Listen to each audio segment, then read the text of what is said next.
Alright, and I'm back. I actually got something to eat too, 'cause I was kind of hungry. Anyways, I try to ignore the discomfort and myself, instead concentrating on the vastness over us. Far above, the summer clouds drift soundlessly across the dome of the sky. Neither of us have anything more to say, thus silence covers the rooftop. The subdued noises of students on their lunch break. Cicadas in the oh, yeah, those are the bugs. Okay. In the trees, and the traffic excuse me. And traffic buzzing past the school are humming pleasantly somewhere in the background. Listen, I had a great time yesterday. Did you? Well, to be honest, no, but it was alright. It was probably the longest time I've ever sat in one place without doing anything, which is kind of impressive. Try to make it sound as convincing as possible. Is that impressive? I think it is. I'm usually too restless to do anything like that. I think I had a good time too. A cloud passes above us, casting its shadow on the school. A chill surges through me from a sudden change in sunlight to shade. I realize that summer is not in its full bloom quite yet. The only measure of time passing in the slow pace of the clouds moving towards this town. Stray beams of golden sunlight leak through the gaps, blinding me for a moment whenever they hit me directly in the eyes. The blue of the sky looks so unreachable. This reminds me of the time I spent in the hospital, where was bored out of my mind on a daily basis. Somehow it doesn't matter after a while. I learned to appreciate other things besides watching TV and gossiping with people I didn't even like. A comprehensive sensation of calmness spreads from my sight to my other senses, finally hitting my brain. An airplane zooms by, leaving two thin contrails in its wake like a pair of chalk lines drawn from one end of the sky to the other. I wonder where it is heading to. The low din of its engines carries it all the way down to my ears, although it's barely audible over the racket from the quad. It's nice. It's nice, but I don't understand why this is more important than going to class. Isn't it good to do something you like? Every once in a while? Hey, of course, but... And I'm trying to fix my mic, hold up. Alright, that was probably annoying for all of you. Sorry. Of course, but... What are you doing? Emmy has snuck up on us without either noticing or is only a step away from me, holding several packages wrapped in plastic film in her arms. She leans forwards and peeks over me, overshadowing my face almost exactly the same way I was overshadowed Rin before. I wonder how weird this looks, the two of us lying on our backs on the rooftop. That's what I asked too. I'd be more concerned about what you are doing. If I were you, I wouldn't come that close to people who could see your panties. Rin! Emmy's voice is scandalized, but she quickly takes a step backwards, pressing her hands against the front of her skirt so abruptly that the parcels of bread she was carrying fall. I quickly avert my eyes, glance angrily at Rin. She pretends not to see me. So isn't like that, right? Right. Emmy scolds at Rin, crouches down and picks up the packages. She wipes the dust off them and skips swiftly around to Rin's other side where she sets herself down. Anyway, here's your bread. Sorry it took a while. That's alright, thanks for treating me. I pull myself up into sitting position and gratefully accept the bread Emmy is offering. All three of us ravenously dig into the simple meal. The bread is surprisingly decent and readily fills my stomach. I follow from the corner of my eye the skill from which Rin handles her bread between her feet. I haven't seen you on the track in a few days. Oh, right. I figured it was too heavy a routine for me to start with. So you've been doing something else? I've been considering my options. She frowns but doesn't pursue the issue further, for which I'm thankful. Emmy seems pretty headstrong, and I wouldn't really want to get pestered by her about this on a daily basis. I have enough burdens to bear with Shizune and Misha already. We barely finish the lunch before the bells ring, calling us back to our classrooms. Hey, Chan! Misha waves at me as soon as I enter and starts talking before I even make my way across the classroom. How was your festival? Did you have fun? Still somewhat undecided on that. I'd say probably. Why? Ooh! Hold on. Bah ha ha ha ha ha ha! It's a requirement a friend made me do forever ago. Whenever she does her wahaha, I have to pretend to be Don Kanoji from Bleach. Just asking, just asking. Her hands glint in the way then that tells me she's not just asking. I can't even start to guess her motives, though. As the well-timed entrance of the English teacher prevents us from talking further, Misha falls back to plan B. I was there all day with Shi-chan. We had a lot of fun. Weren't you supposed to be doing work? Don't worry, everything went really well. I don't reply to that, and she leaves me alone after she soon demands her attention. My own attention, on the other hand, is directed out the windows. Now that I look from here, the window and the foliage just outside, the sky seems smaller. Oh, we're getting some zoom in. I catch only small glimpses of blue. Everything else is a clutter of noise right in the middle of my field of vision. What experience did Rin want out of staring at the sky? Surely she's done it before. Everyone has. It's no use to guess her mind, but if I don't do that, then I have no excuse for not concentrating on the teacher's word. I look at the scribbles appearing on the whiteboard, trying to figure out their meaning with little success. English really is not my favorite subject. We have a strong mutual dislike for each other. Thick, hot afternoon light invades the corridor, making the air feel heavy and lazy. My body feels weighed down by it as I drag it 2 doors down the hallway to the art classroom. Maybe this is a part of the reason why I didn't join any clubs before. Afternoons just aren't suited for activity. Oh, maybe it isn't Kenji who paints. I knock on the door of the art room and open it. A girl who's possibly doing something important with the scroll of paper she's carrying turns to reckon me and smiles in a sweet, if a bit confused manner. Hello? This is the art club, right? Yep, you interested in joining? Yeah, in fact I might already have done so, but we'll see. I give her a weak smile and her widens a notch, making me feel less nervous. Great, have a seat, then. We'll start with when the teacher gets here.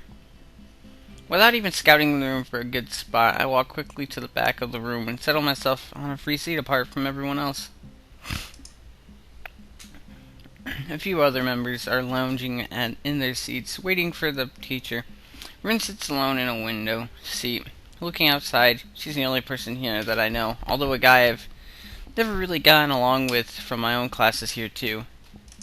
I think that's the guy with the thing over his ear, because he's the only one I remember. Nobody else comes to greet me.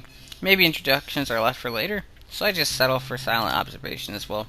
One boy has sunglasses on, a hot sight indoors. Were we not in Yamaku? I'll bet he's the blind student Rin was talking about. The wait proves to be extremely short. Nomiya walks out to stand behind his desk in 3 long strides, then gives a smile and a flamboyant greeting. Good afternoon, everyone! First things first, Hisao there is a new member, so everyone get along with him. He winks at me unsettlingly. All 8 members of the club, including myself, answer his greeting with considerably less enthusiasm. Still, people finally straighten up in their seats and begin to pay attention. I think some of you still have projects to work on, so please continue with those if you like. As for the rest, I was thinking that today we should do some rough studies. How does that sound? Nobody answers except with some unintelligible murmurs, which Nomiya apparently interprets as unanimous approval. Alright then, everyone not working on other projects, choose a partner and draw a sketch of one another. You should be able to complete this today, but if not, we can continue it next time, or even do it again if you find it interesting.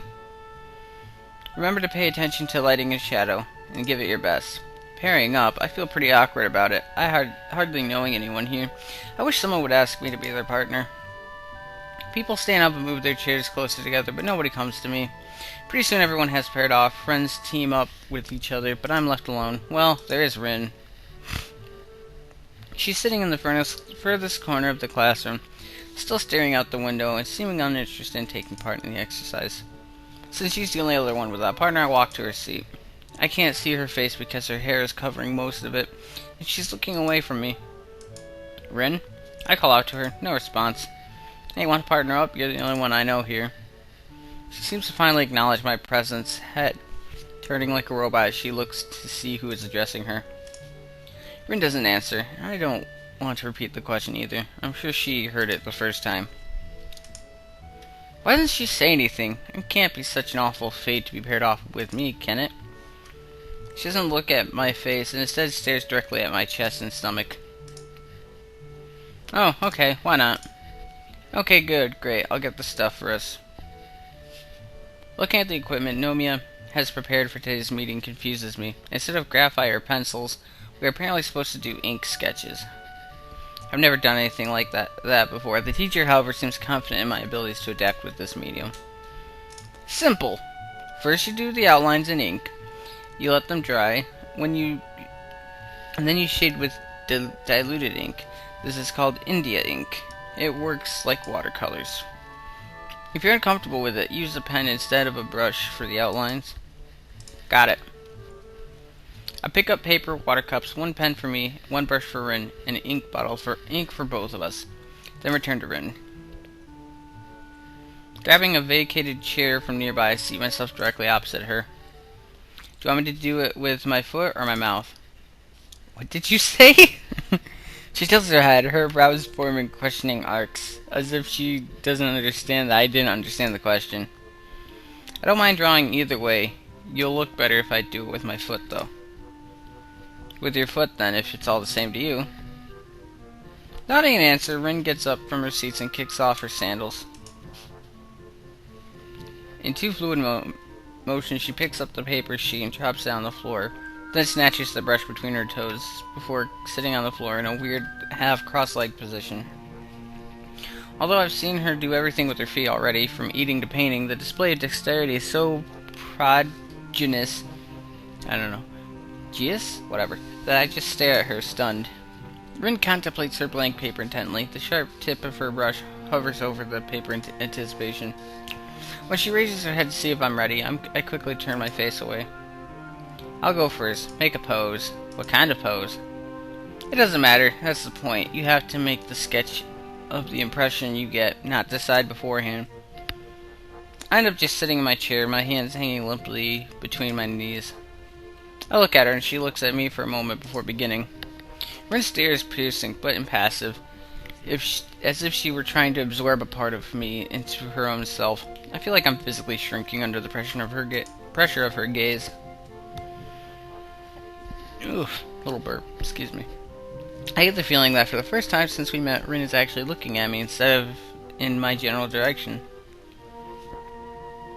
She stretches with confident, bold sweeps of the delicate brush, not caring about the potentially destructive consequences of an accidentally misplaced stroke. After she's happy with the outline, she stands up to pose for me, stretching her back and legs. This time, she doesn't look at me. Instead, Rin lets her gaze wander around the room. I'm relieved. It's easier to stare at someone when they aren't staring back at you. Even so, I find it hard to get the sketch going. I'm not especially artistically talented, so I'm scared my portrait will turn into something disfigured, especially when compared to my partner's skill. I don't want to embarrass myself too badly on the first try. Rin is not helping the process either. She doesn't stand still for even 10 seconds. Tilting her head from side to side to judge her drawing, biting at her lower lip, looking unsatisfied, and constantly shuffling around like she was on hot coals. I finally managed to make some headway on my sketch, and with my outlines done, we both start inking in the shadow and light. Nomiya passes by and remarks on the beginnings of our sketches. Very good, standing figures easier for a beginner to get a grasp of. But I didn't choose the pose. I look at him and then at Rin in confusion, but he's already moving on to the next pair, and Rin seems unresponsive. Just like when she was painting the mural, Rin has become so engrossed with her work that it seems she has has shut me, the classroom, and the entire world itself out of her own little sphere of existence. Every now and then she leans backwards, seemingly to get some perspective. Sometimes she bends forward, leaning down until her nose almost touches the paper. This rocking back and forth looks silly. Suddenly Rin proves she hasn't completely drifted off into a world of her own and speaks. Are you having fun already? She doesn't raise her eyes from the drawing, which is a good thing. The breaking of the silence sends a jolt of surprise through me, as if I've been electrocuted. I don't know yet. It's hard to say. I can't hear how she replies to my answer because it seems she's suddenly having a private, whispered conversation with her sketch. I don't understand how she can draw so well when she has the attention span of a butterfly. As it seems she lost her interest, I go back to work on my drawing as well. I try to add texture to Rin's hair, somehow grasp the way the golden afternoon sun lights her bright red tonsil aflame. Tassel? I don't know. Tussle? Whatever. And transfer it to the paper in my shades of black and gray. Somehow this pen and the bottle of ink seem like such lousy, inadequate tools for the task. Minutes pass, but the sketch doesn't magically look any more like Rin than it did before. Her voice wakes me up from my despair. What about now? Excuse me? Hold on. Excuse me? Sorry. John from Game Grumps. Me and Taylor was talking about it. It's amazing since I've discovered Game Grumps. Are you having fun already? Why do you keep asking that? Because it's a club, right? Clubs are meant to be fun. You joined to have fun. Are you having fun? Is it important that I'm having fun? Yes. Okay, I'm having fun. Good. I wonder if I said that just to please her or if I really meant it. I can't really decide which it is. I don't hate this, though. I can honestly say that much. It's good enough for me. As the allotted time to finish the studies quickly ticks away, I desperately try to improve in my awful sketch, but it doesn't seem to get any better. I want to start again from scratch, but what would be the point? There's no time for that either. Okay, everyone, that's it for today. Please turn in the drawings on my desk, and I'll see you all next Monday. It's not that I want to laugh, but I mean, it's better than what I would do. I glance at my portrait. It doesn't exactly look like Rin. I guess you could say it portrays her, but that might be a bit generous. The nose and jaw look hideous, and the shading is terrible. Granted, it's my first attempt at drawing with ink, but still pretty bad. That's not bad. She sneaked up behind me while I was lost in thought. Damn it, I was hoping I could smuggle the portrait to the teacher without you seeing it. Why? I'm not really happy with it. I wish I could draw better. You just need some practice. Could you take my drawing to the teacher too?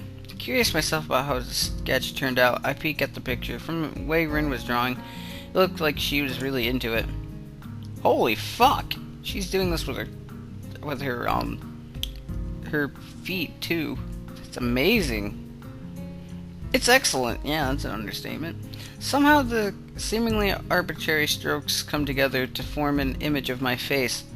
From the shape of my chin to the messy hair to somewhat gloomy expression. Her sketch blows my mind. You're amazing. Wow, you're amazing. It's not that amazing, but thanks. I take a closer look at her work, still glistening with slowly drying ink. You know, I look kind of grim here. You do look kind of grim. I mean, I agree. It's not also... But it's also true otherwise, too. Like this you, not the you I made. I do? I think so, at least. Her simple statement makes me suddenly feel incredibly self-conscious. I feel like I need a mirror right now to confirm or debunk Rin. It's a nasty feeling. Maybe it's just her. I hope it's just her, and that I don't really look like that sketch to everyone. It's a good sketch, but